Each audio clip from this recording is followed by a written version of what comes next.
کیا سام کا بچہ بھی زہریلا ہوتا ہے؟ جی ہاں، زہریلے سام کے بچے پیدائش کے وقت سے ہی زہریلے اور مکمل طور پر خود مختار ہوتے ہیں۔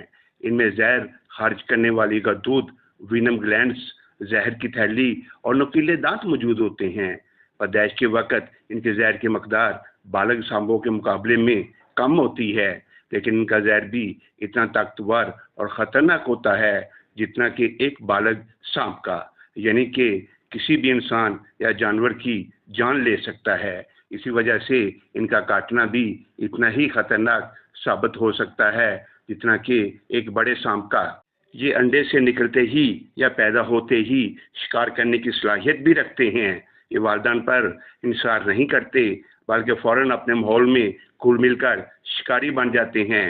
ہمیں سے اکثر لوگ انہیں بے ضرر سمجھ کر ہاتھ لگاتے ہیں یا پکڑنے کی کوشش کرتے ہیں، لیکن ان کا کاٹا جان لیوا بھی ثابت ہو سکتا ہے۔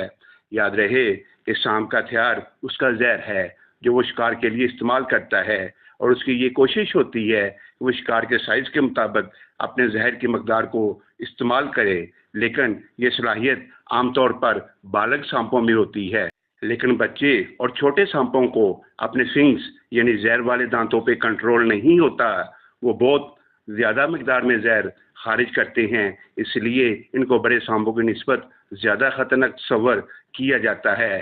لہذا سانپ کے بچوں کو ہرگز بے ضرر نہ سمجھیں اور انہیں ہاتھ لگانے سے گریز کریں۔ لیکن سب سے دلچسپ بات جو بہت ہی کم لوگوں کو معلوم ہے، آپ سے شیئر کرتے ہیں۔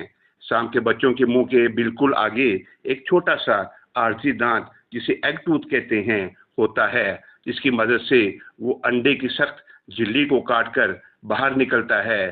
باہر آنے کے کچھ ہی دن بعد یہ دانت گر جاتا ہے۔ اگر آپ کو یہ ویڈیو پسند آئے تو چینل کو سبسکرائب کر دیں، کومنٹس میں اپنی رائے ضرور دیں۔